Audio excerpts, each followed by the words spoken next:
Hello guys, দেখতে পাচ্ছেন এই যে এটা হলো আমাদের জায়গা।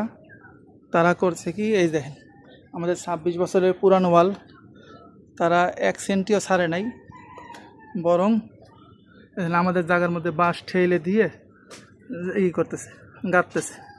তাদের সিমেন্টের রাবিশ রুবিশ সব এখানে ফেলাইতেছে। এই দেখেন অবস্থা, এটা হলো আমাদের ওয়াল।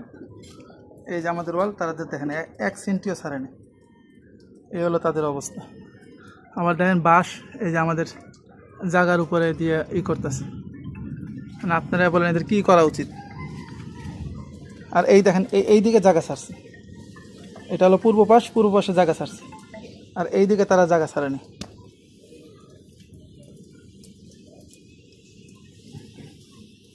তাদের হলো এই অবস্থা।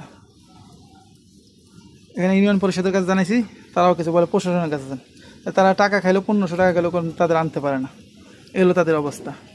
এটা হলো আশুলিয়া ইউনিয়ন, চানগাঁও এলাকা। বেলায়েত মেম্বারের, বেলায়েত চেয়ারম্যান কিছু করে না। এই হলো অবস্থা। এই দেখ।